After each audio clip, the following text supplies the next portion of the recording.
Welcome to Living Chassidus. Together, let's live the Chassidus we learn.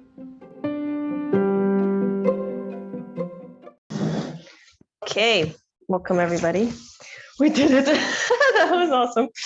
Managed to pull off wedding and here.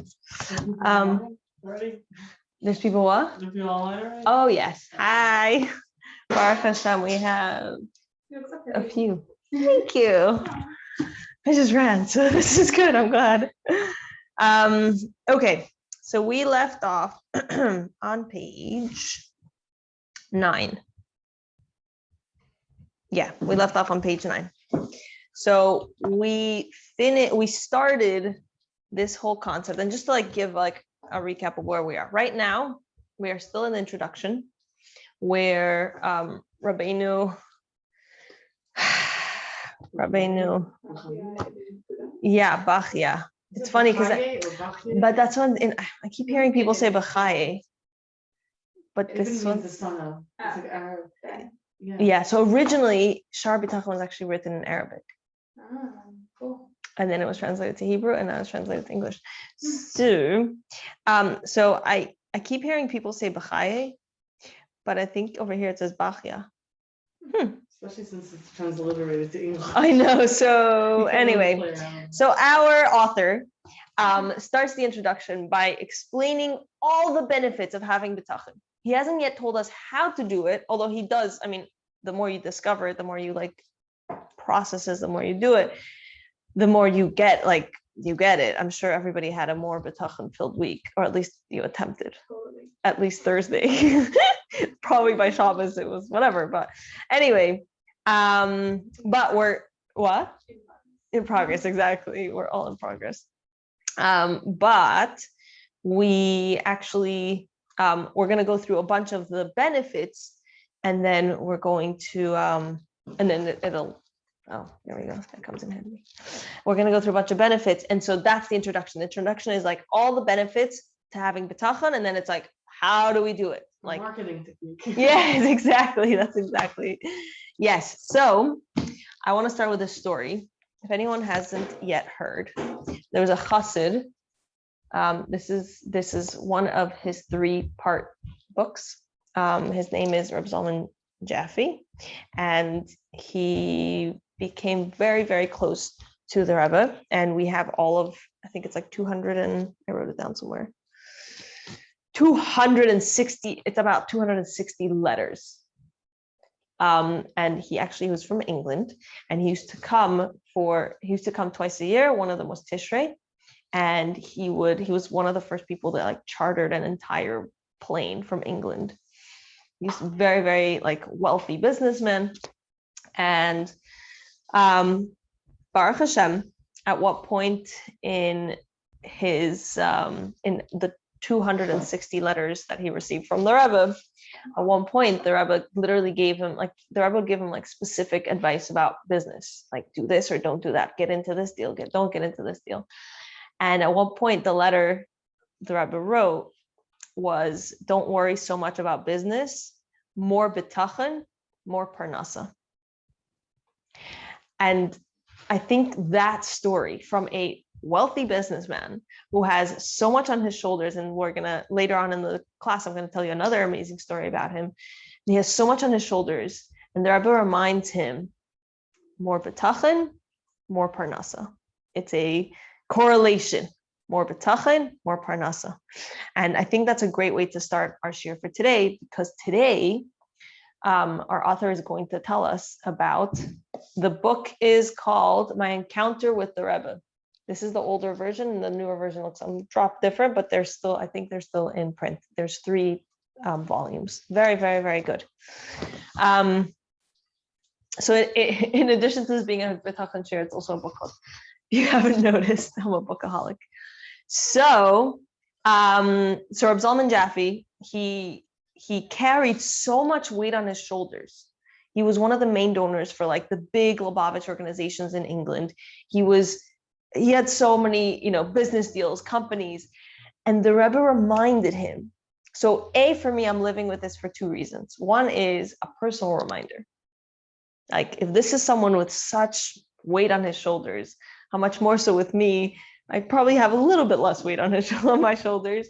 I don't And know that it's hard to translate. Don't worry about business. Don't worry about my life. Like business. Well, for him, business was his life. Hello. Business was his life, and through business, he was able to like live his life. So it wasn't necessarily about like the business. It was like his personal worry about his personal bitachon, like his personal parnasa. So, so that in of itself, I think it's a very, very powerful thing. And the second part is that how do we translate it? Because kind of like what you're saying now, like how do we translate this into our practical lives? Like for us, let's take a moment and think about our personal parnasa. Whether we're set in a job, whether we get along with our boss or we don't get along with our boss, whether we're starting a new job, whether we have a job, but maybe it's not necessarily paying the bills, or whether it's paying the bills and you love it and you just want to not have that, like you don't want to be stressed out about your parnasa. The Rebbe is telling us more bitachon, more parnasa. Okay, so with that, let's discuss. We're on page 9 and we're on the non-bolded piece. So it says, the author now quotes psukim to illustrate the transitory nature of wealth, right? So we're going to show that wealth comes and wealth goes, and what's the story about it? How should we look at money from our perspective? And again, I'm going to give you, in parentheses, later on in the Sefer, the Rebbe actually, but our author actually tells us exactly how to have clarity about our parnasa, exactly how to have, like he tells us that we're meant to be working. He's not saying, oh, money is evil. And it's actually a famous story that the Rebbe went to camp, like went to visit the camp upstate, which is unheard of. Like the Rebbe would never leave 770 basically. That's one time the Rebbe left. Yeah, I think the Rebbe left twice. Yeah. And afterwards he said he'd lost like 6 hours worth of work just from that. He never made it up or something. He never made it up, exactly. But while he was there, while the Rebbe was there was a sign that because the counselors are the ones that work as like servers. So the counselors put a sign somewhere, like the servers put a sign, money is the root of all evil. Feel free to drop it here. And it was like a tip box. And the Rebbe walked past and he said, money's not so bad. Like we don't have to be so extreme. I didn't quote the Rebbe exactly, but that idea, like money's not the root of all evil. So anyway, now we're going to discuss that. So as the pasuk says, a rich man lies down with his wealth intact. He opens his eyes and it is no longer his, right? So sometimes someone could go to sleep and they wake up and their life is completely upside down, and that all that money, all their everything is gone. Similarly, the pasuk says, do not toil to become wealthy. From your own understanding desist. And the next pasuk says, before you can set your eyes on it, it's gone. Similarly, it says, at a young age, his wealth will leave him, and at his end, he will be a disgrace. So that, all of that in of itself is kind of a little depressing. Just be aware that if we rely on parnasa, if we rely on our wealth, then it's not necessarily a healthy thing to rely on, because it could come and it could go. Alternatively, even if the riches themselves are not removed from him, his ability to enjoy the wealth will be withheld from him by Hashem. As the wise man, Solomon is Shlomo, right? Yes. Shlomo Melech said, God gives him no power to eat from it. And it's very interesting because we did a budgeting course, not a budgeting course. We did a financial course. Part of a small section of it was budgeting.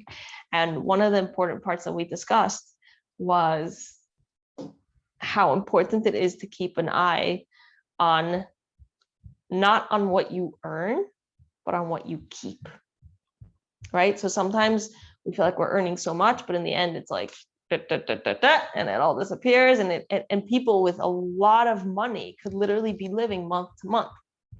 So it's not necessarily about what you earn, it's about what you keep. And having that in mind can also change your viewpoint on your finances in regards to how much of it goes out every month and how much of it are you putting into some sort of savings or investments or whatever. But that's not the point of this class. The point of this class is that we shouldn't rely on it.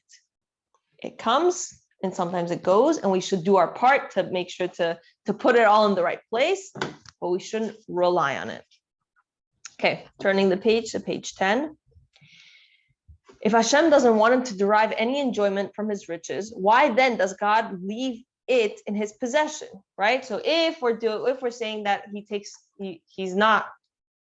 it's transient, it comes and it goes. So how come he's giving it to him anyway? Like, okay, fine, it's coming. I get this massive paycheck. Hashem's going to take it away from me tonight. So why should he even get it now? It will be with him as a deposit, so that he will guard it from harm until the time it will be returned to the one who is deserving of it and for whom it was meant.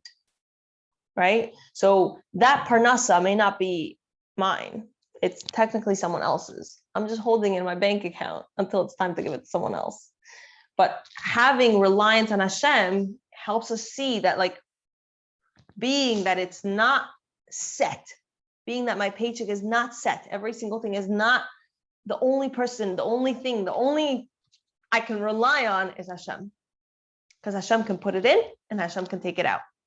So therefore, I shouldn't rely on the money. We should have it. We should do what it takes. It says here we should work hard, but we shouldn't rely and have our all, okay, I'm fine because I have da-da-da in my bank account, right? This concept that sometimes a person is given wealth solely for the purpose of safeguarding it for another is supported by two psukim, as it says, and to the sinner, Hashem gives the urge to gather and amass wealth, to give to one who is good before Hashem.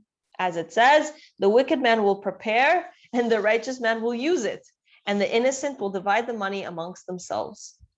Right? So sometimes people are working so hard to get it. But in reality, it's meant to be for someone else. Yes. Yes. I was just thinking about that.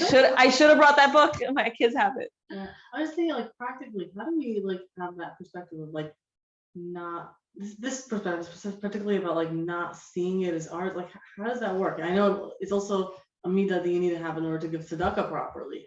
Like, I don't, like, how do you have that? Like, well, we're gonna get to it. Just continue coming up, like, this concept. Yes, yeah. There's a whole huge section about parnasa. You see, attitude towards work, where parnasa comes from, your personal work, your personal paycheck, all that stuff. But just having in mind that Hashem is the one who's in charge and Hashem is the one to be relied on, and Hashem, as we said in the previous classes, that Hashem is the living water. He's the one that constantly provides. If we start focusing, we have to make a keli. If we start relying on a keli, then the keli could break. The keli is not the bracha. The keli is just the keli. It just holds the bracha. Okay. The pasuk speaks about the wicked merely preparing for the righteous, implying that the wicked person does not derive any benefit from his wealth. He discussed two possibilities of what might happen to a person who relies solely on his wealth. One, he might lose it. Two, even if he retains it, he will not be able to enjoy it. Now, the author goes further and says that sometimes not only is he not able to enjoy his wealth, but the wealth itself causes bad things to befall him. Yes, as we spoke about last time. The lottery. That's what we spoke about last week. Yeah. That the lottery, it's in that study. It's it's crazy. Okay. It is possible that his money will be the cause for his misfortune, as well as the cause of the destruction of his soul. Sometimes money can be the source of a person's physical and spiritual downfall. As the pasuk says, there is a sickening evil, and I have seen under the sun riches hoarded by their owner to his own misfortune. Until now, the author elaborated on the spiritual advantage of HaBitachon, namely that it causes a person to feel at ease. A person who relies on other people or his own talents or wealth, will always worry that success will not last. right? So we're not trying to say, for the millionth time, I want to repeat this. We're not trying to say don't have parnasa. We're not trying to say don't take care of your savings. We're not trying to say don't have a job. We're trying to say don't rely on it. Do what you need to do and know that Hashem is the living water. Hashem is the one that provides you with brachos. Hashem is the one that gives you that parnasa. So back to our dear friend, Reb Zalman Jaffe. So another great story I love of his is that at one point in the many years he was in business and he was in contact with the Rebbe, his business was actually not going so great.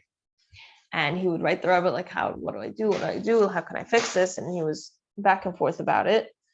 And at one point, the Rebbe, we have a letter that the Rebbe wrote to him saying, I was especially pleased to learn from your letter that even when business is not all that great,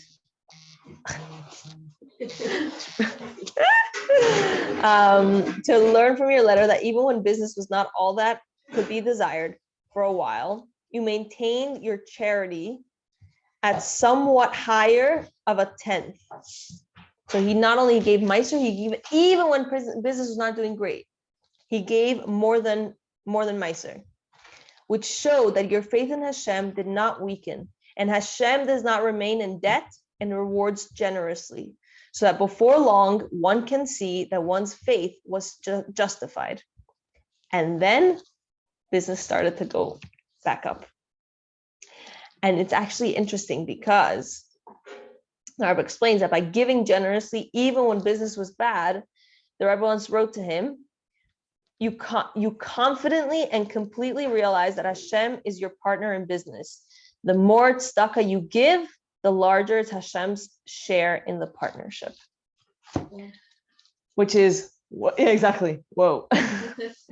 Some people might think, like technically we could say, you could call a Rav and say, hey, I'm having this struggle and like, I'm really having a hard time paying for things, So technically somehow you could put your tzedakah towards XYZ, or some people could say, you take, there's an approach that you take Meiser off of the money that you keep after you spend for your living expenses. So you could say, okay, I'm gonna take from that. But in reality, what we've seen here is Reb Zalman Jaffe, not only did he give Meiser, when his business was struggling, he still gave Meiser plus.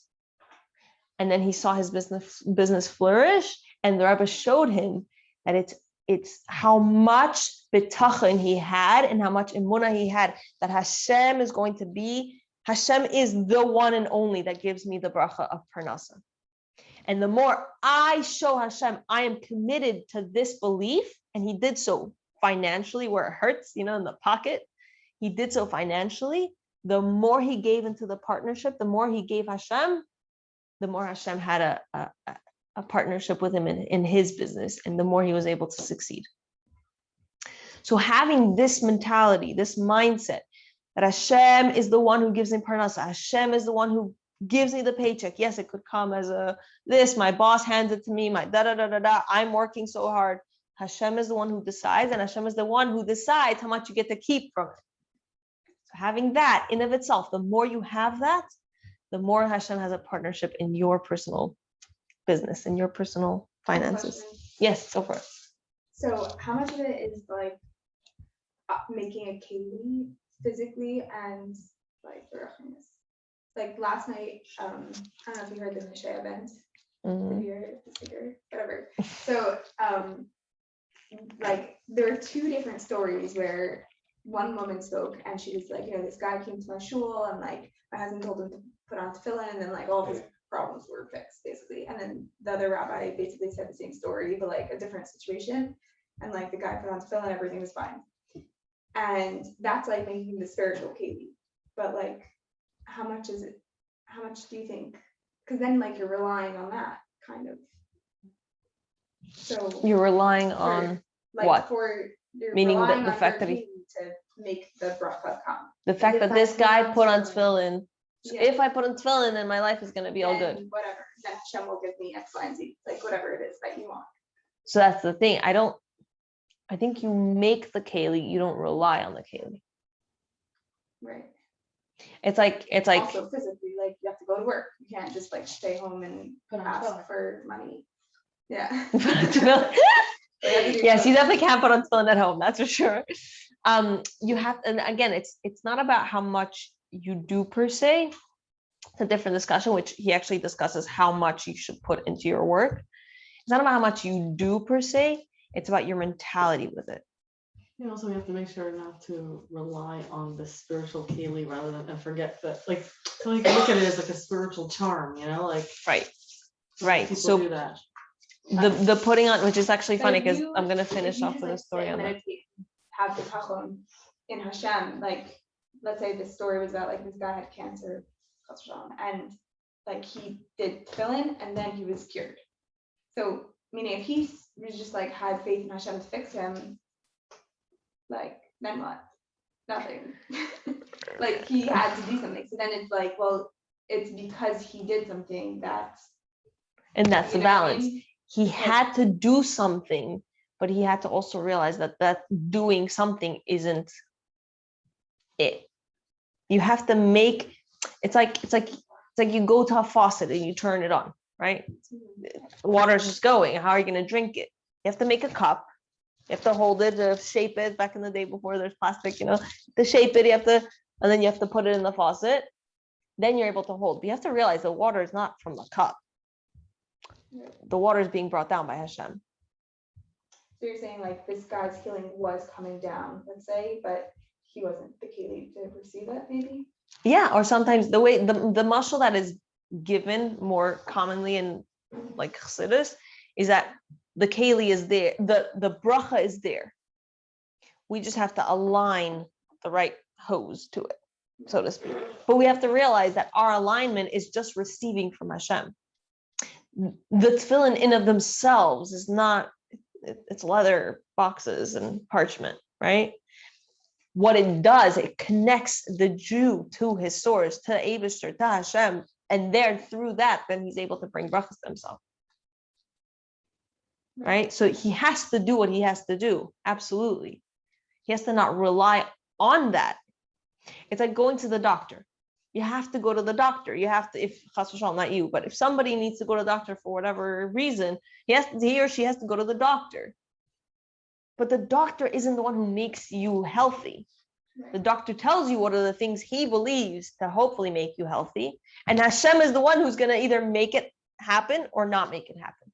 So hypothetically, like a completely Torah observant person who trusts Hashem should be getting all good brachas in their life. Hypothetically. And the question is, and this is where Tanya comes in, shifting books, where Tanya comes in, it's sometimes the bracha isn't revealed. Like, for example, there's certain childhood situations that many of us went through that didn't feel good at the time, but they shaped us to be the incredible people we are now. And they shaped us to be able to help someone else in a similar situation. So did it feel like a bracha at the time? No. But was it truly a bracha? Yes. So sometimes, and it's interesting because Lemichsid it's not such a public thing, but Lemichsid was originally, it's meaning I don't know if you guys know this, that it can be public. It's technically a project that is Lili Nishmas for my uncle. And my uncle who truly believed in me, like, oh, yeah. So he actually passed away of Yanamacha. And he was an incredible, incredible person, like incredible person. And it was crazy / incredible to see how much he flourished. It was hard and it was painful and it was a hard battle, how much he flourished through it and how much he turned outward and he said, I need to help the world. He was helping me. He was like my personal cheerleader, but how much he turned to the world and he said, like, I need to make an impact in this world. So someone could say, wow, this guy is really struggling. Like he has a curse. This is like a punishment from Hashem.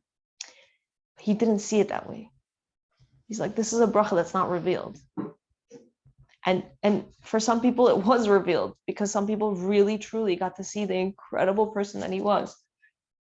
I heard like a kind of stressful concept about this, Yeah. which is that bad things happen, like it's a bracha, because that person was supposed to reveal that strength within him. But you could like make sure that doesn't happen to you by revealing those strengths without having to get to that point. Yeah.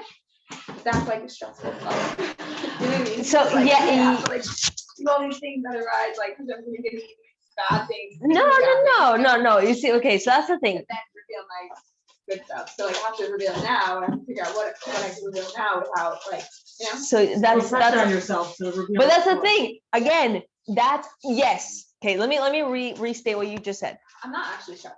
No. But this is a very good point. What you said is a very good point, and it very much goes into what we're saying right now, which is, so if I understood you correctly, what you're saying is that there's such a concept that it says, if I were to work on myself, and if I were to, bring out this revealed potential within me, then Hashem wouldn't have to give me a test to then bring out the revealed potential within me the hard way, right? Yes.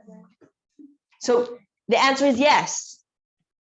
But if you stress about it, then once, no, I don't mean you personally, but I'm saying if you, Klal, stress about it, then you're thinking that this will come about through your own efforts, which is exactly what we're discussing here. That is not. You have to make a keli. You have to do your part. It doesn't mean that it's a direct correlation.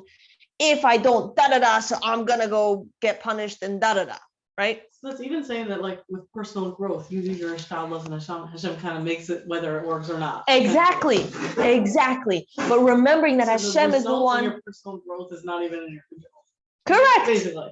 Correct. You have to do your part. But it's also comforting. Yeah. Yes, exactly. Because, like, Hashem is really the one that's gonna take care of who. And it's funny because we're literally like 3 pages away. Doing your part is like if you have high standards for yourself, like I'm saying, it could be like intense. Like I'm saying, what is doing your part? That's like. But it could be okay. Yes, it could be very intense because you have high standards for yourself. That said, number one, it's one of the many times where the Rebbe spoke about having a mashpia. Because you in your own head, you could be overly one way or overly the other way. You have to have someone who is able to help you clarify what are some realistic, workable goals to go through. And someone to remind you that it's not all about you. You need to do your part. Hashem's going to give you the bracha. Hashem's the one who's going to either make it work or make it not work. Right? You need to try your best. You have to make sure not to stress out, because if you're stressing out, that shows that you're relying on your own, right? We said this two weeks ago or last week, that if we rely on our own wits and our own cleverness, then all the plans are just not going to work out. We have to do our part. We have to make the keli. Whether it's read the books you need to read, you have to speak to your mashpia, go to the shirim you need to do, journal, whatever it is that you go to Farbrengen, sing a niggin, whatever it is that makes you, And then you have to realize Hashem is the one that's going to decide whether this works or whether it doesn't work. And Hashem is the one that's going to decide whether this is going to be a bracha that I'm going to get in this way, or it's a bracha that's going to come in a different way. It's very interesting. The week before my good friend's wedding, or less than a week, a few days before my good friend's wedding, my other 2 friends and I were sitting at the corner, and we see her with her, like the kala with her shomeret, and they're like walking. We're like, hey, I can't wait to see your wedding, blah, blah, blah. And like she goes, turns the corner. And then literally within like 2 minutes, not even a minute, we see the chassan from the other direction turning in the other direction, and they like missed each other by like nothingness. We were in shock. We're like, we got to see both of them and like, you know? And Hashem is the one that decided that that 1 minute difference was going to happen. He could have made them, boom, it's happened. I've seen it happen. We're like, lovely to see you. And like everyone like runs and like, you know, and it's really cute. It's funny. It's hilarious. But Hashem decided that that 1 minute difference between Chassan and Kala is not meant to happen, or it's meant to happen at this point. They're not meant to see each other, right? You need to do your Keli. Hashem decides how it comes down, how the bracha comes down. Does that make sense? Okay. Now, we are currently on page 11.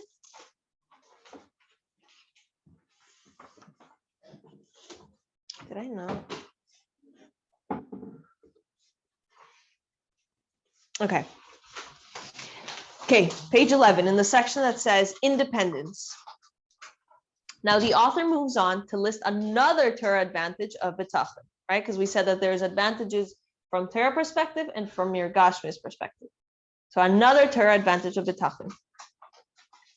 Among the Torah benefits of Bitachon is that trust in Hashem will bring a man not to serve any other entity. Okay, let's go down to the little note on the bottom where it says any other entity. He will not turn to idolatry, seeking for another God. His trust that Hashem provides his needs will prevent the erroneous conclusion that Hashem has left the controls of the world to the discretion of the stars, constellations, and the like, and that he must therefore serve them to receive sustenance from Paslachim. The Talmud teaches that Jews are not subject to the dictum of astrology and fortunes. In the words of the Talmud, Ein Mazel Yisrael. The Maggid of Mezritch, or Dov Ber, explains this with a Hasidic twist, reading the first word with different vowels, Ayin Mazal Yisrael, which means that the source of all divine energy that creates and sustains the world, the divine attribute of Chachma, known as Ayin, is the fortune of a Jew. Furthermore, the pasuk, a star will burst forth from Yaakov, it is to be understood as follows.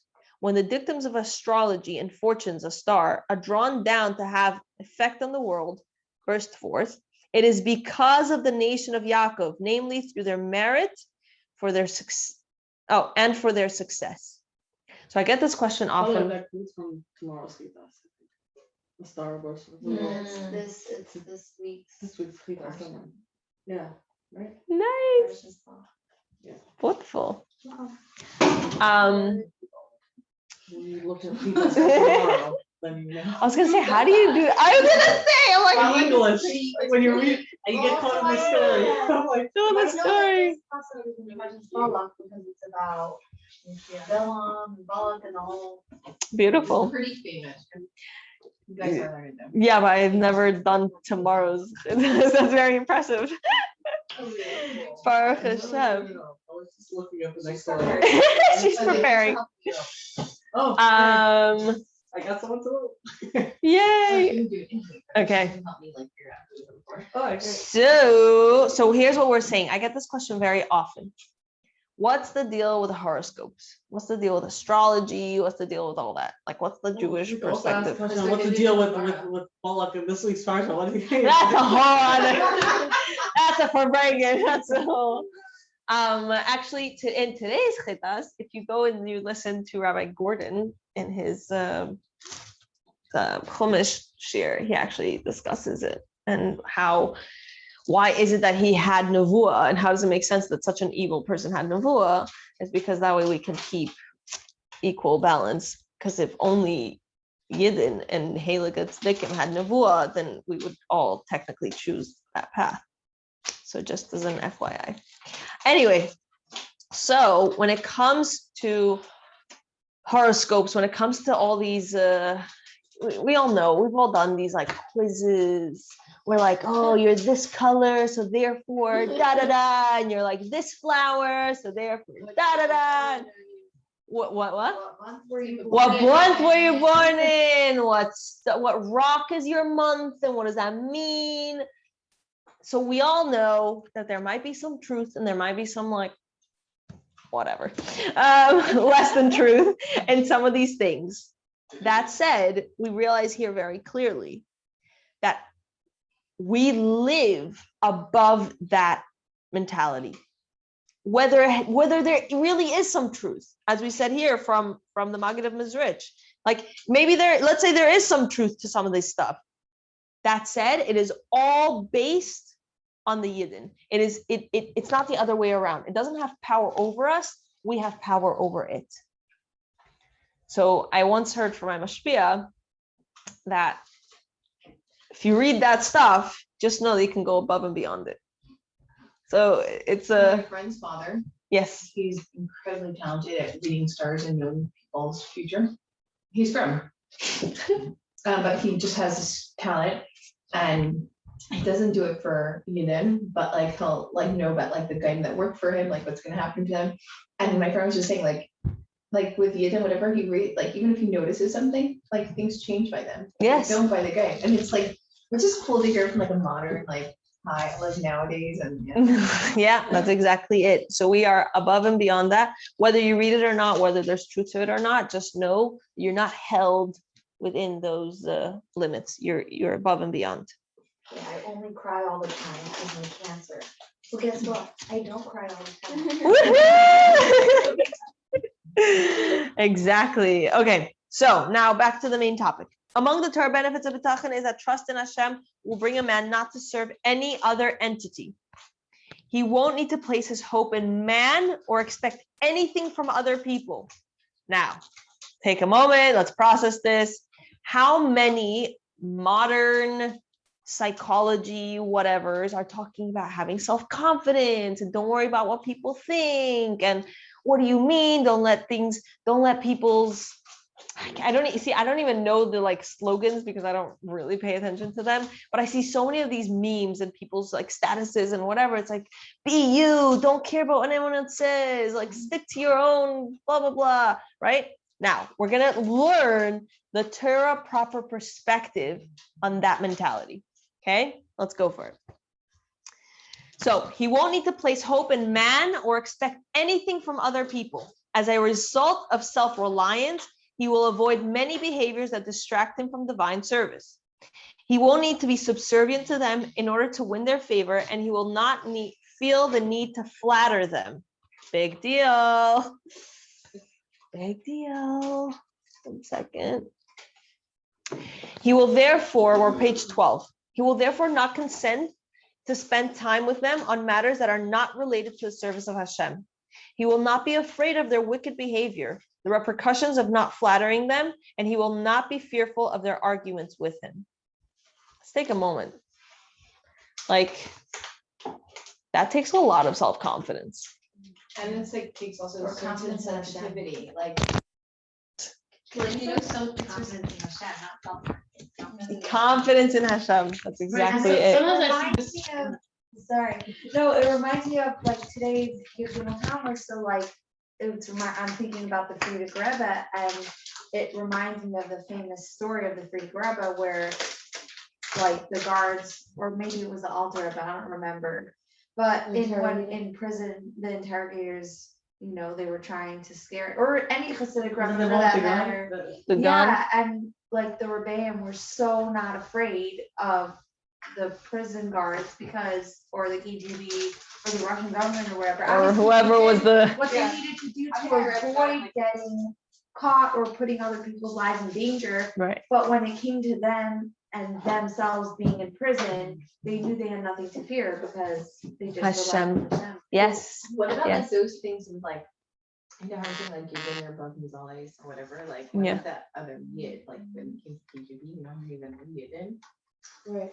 Yeah, Yeah, but but they weren't. The other Yidden also like have like I Yeah, but remember if when you- did have like this like little upper hand and like the rock, you know what I mean? Like, well, that's why they're. I don't know. The opposite. I don't know. I don't They know. like, you know, pick some kind of tzedakah and so now like. Oh gosh. You know?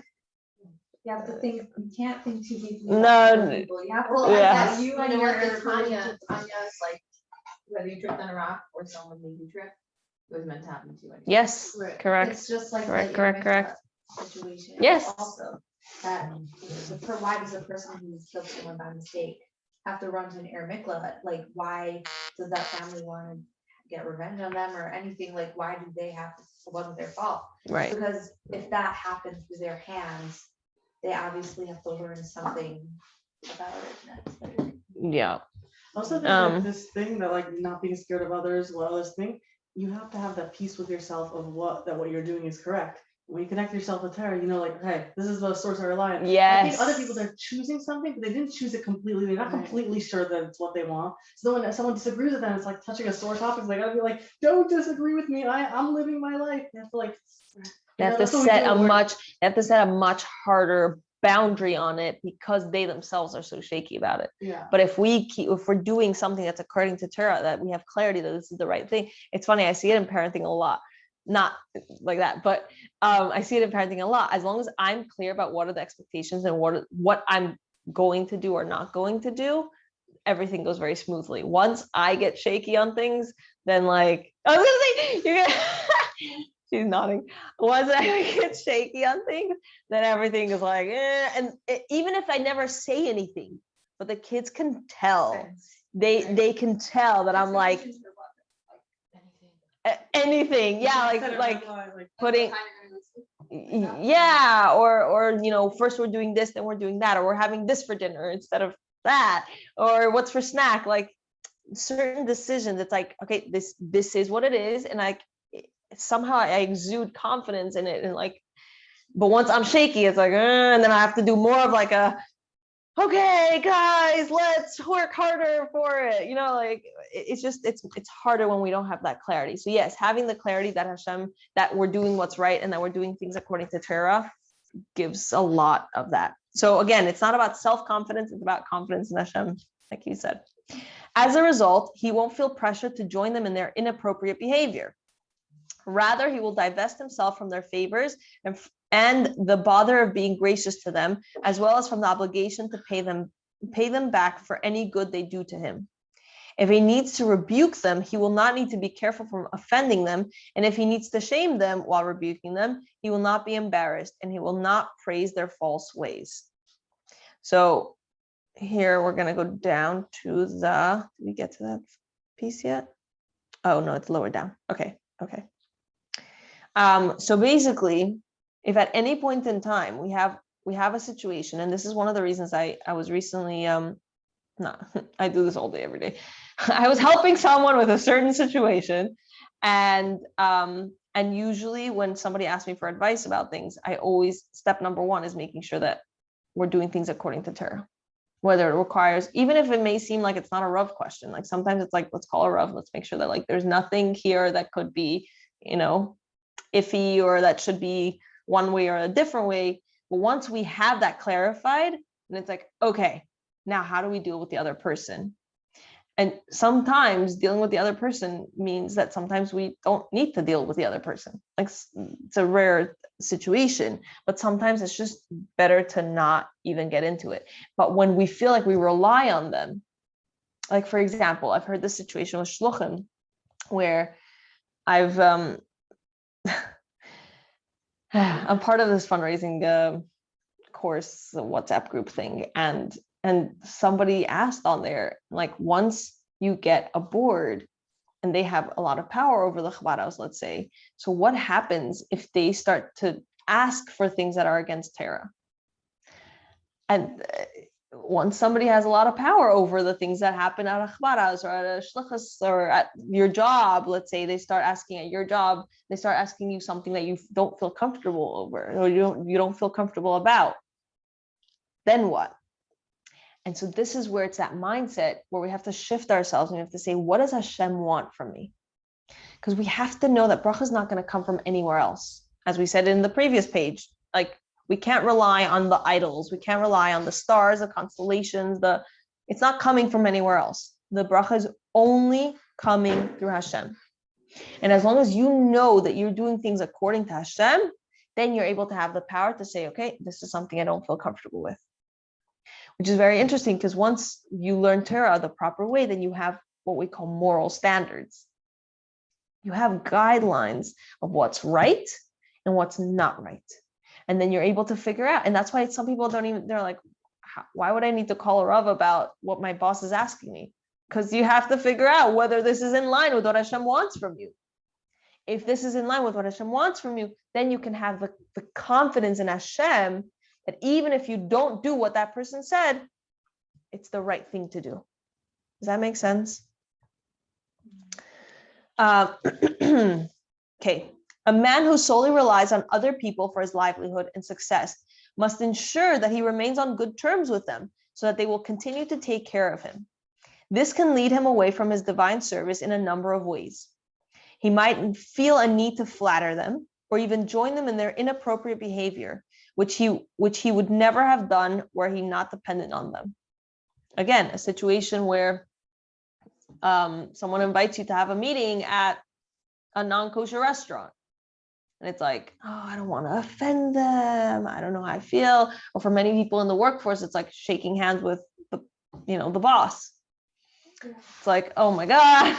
I remember in high school, I used to just carry books everywhere. That was like my survival skill. And then like once at one point I went back to visit and it's like, I have a baby. Like you have to figure out. And that's not for this recording. Not for this recording. So anyway, so the point is that sometimes you have to realize that even if you, let's say, do something that might upset them because, oh, that's so rude. How could you not shake this, the president's hand? Like, how could you? If you're in line with what Hashem wants from you, that bracha will come down regardless, even if you upset the other person, even if they're not so happy. And you know what? Most times, I can't say most, many times you hear amazing stories of people that do what's right. And because they stuck to their morals, because they stuck to what Hashem expects from them, to what they know is right, the other person respected them more for it. Okay. In the sense of the job. What? Job. Job, anything. I'm just thinking like relationships, that's very difficult. So that's what I'm saying. When it comes to relationships, you have to know that you're doing what's right. And sometimes there's a relationship where you need to call Mashpia and figure out what's the right thing to do. Or you need to call something in a relationship. Yeah. Like you have a relationship with someone who loves Lashon Hara, like not that they love it, but they just seem to just fall into it. They don't realize, and like they have strong personalities. So like. And in a situation like that, you have to figure out for yourself what's the right thing to do, which means call a mashpia or call a rav. If the person is saying Lashon Hara in front of me and we're very close, how can I handle the situation so that I'm still in alignment with what Hashem expects from me? Without hopefully not without destroying the relationship.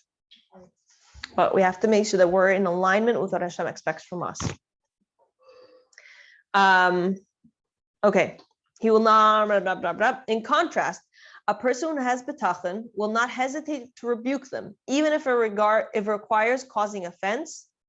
And then we're gonna. Is that for our generation? Okay, that's why I was like, we're gonna read the footnotes, guys. Just hold a moment. Being offensive, which we said a little bit earlier. Often, if a person is primarily concerned with not being offensive, his rebuke will not have the desired effect. Yeah, we see that sometimes. When someone's trying too hard to be soft, and then the words lose the effect. Yes. Something Yes. has to be Trying said. to, Something.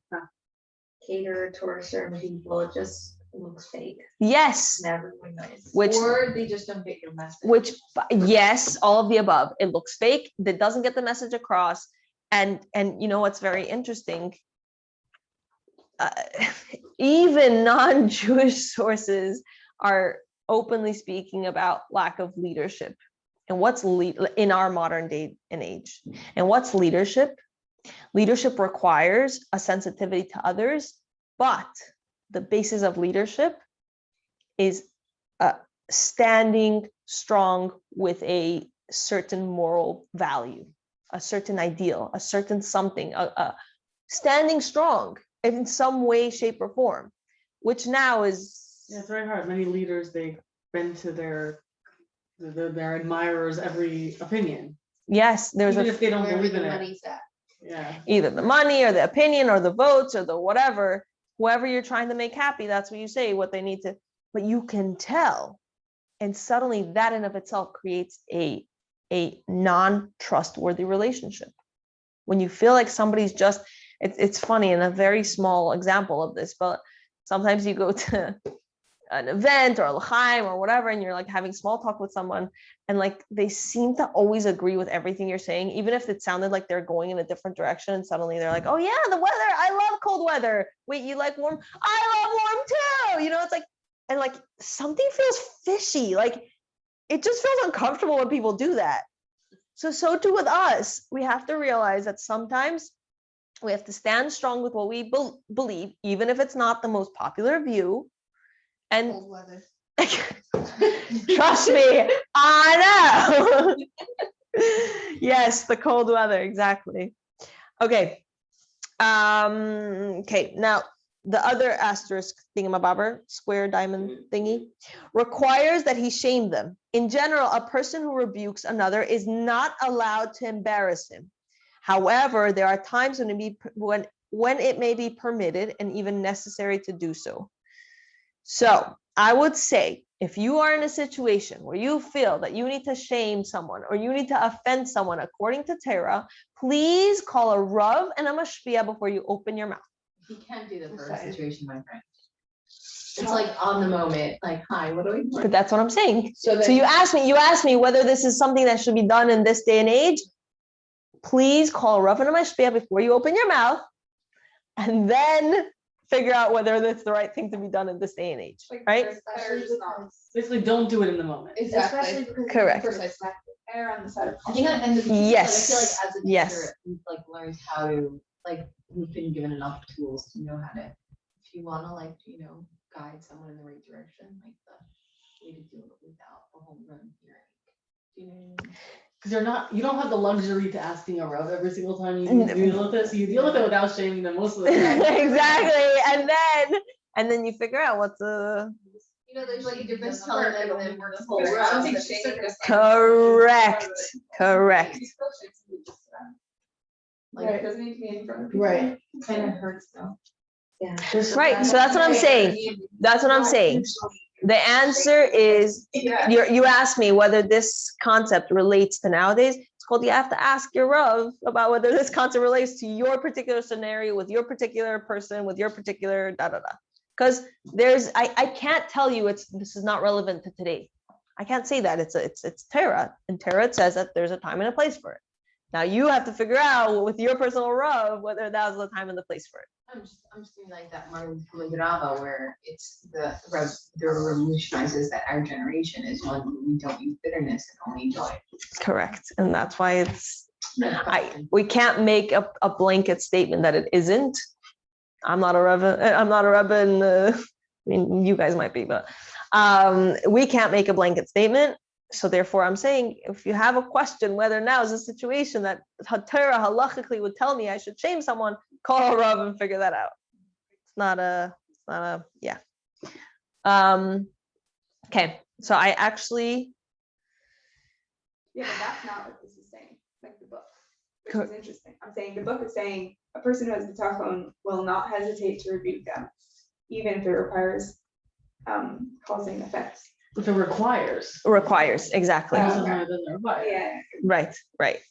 just like seems radical. Yes, that's what I'm saying. Call your. Do it, like- Being afraid of offending someone versus actually like shaming another person Yeah, are that's very true. different things. Yes. Sometimes nowadays, I think there are still situations where we might have to offend someone, not shame them, but probably offend someone. Risk There's probably more. Yeah. risk Which offending. is that person that you don't shake his hand, you might be offending. What do you mean? I'm the president. How do you not shake my hand? But you could risk offending that person. Yeah, that's correct. Yeah, I don't feel so bad about offending someone. I do That's kind of weird. Baruch Hashem. Okay, let's finish off because we have a little bit and I want to finish off with a story. The following, page 13, right? Yeah. Okay, great.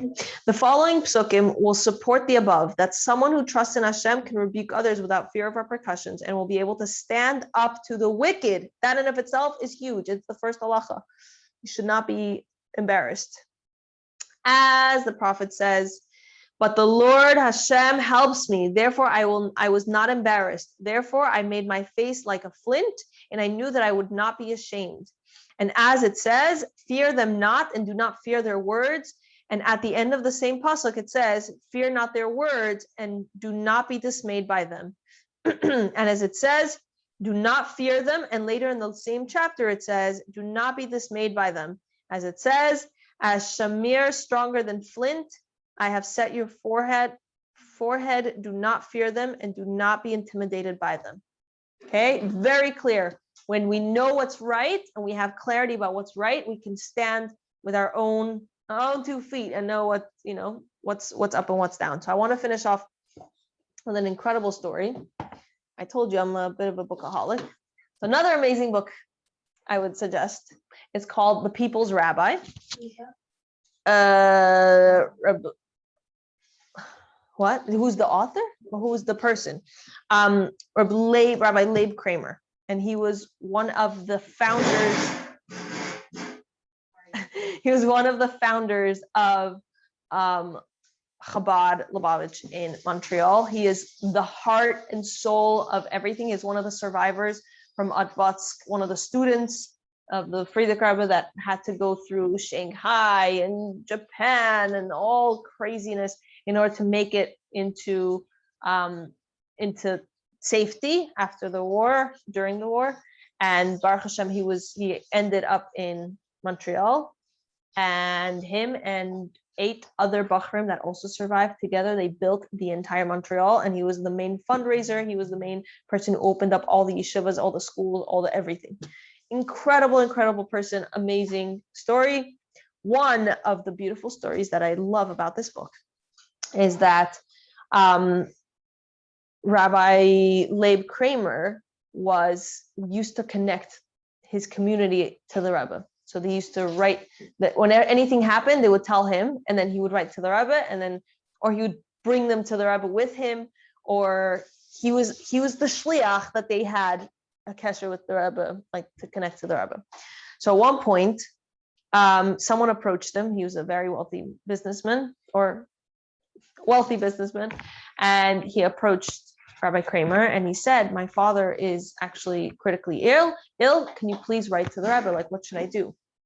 So he wrote to the Rebbe, and the Rebbe wrote back saying, oh no, he wrote to the Rebbe, and as he's writing, he said to him, I'm writing, but whatever the Rebbe tells you to do, you must do. And so the man agreed. He said, okay, I'll do whatever the Rebbe tells me to do.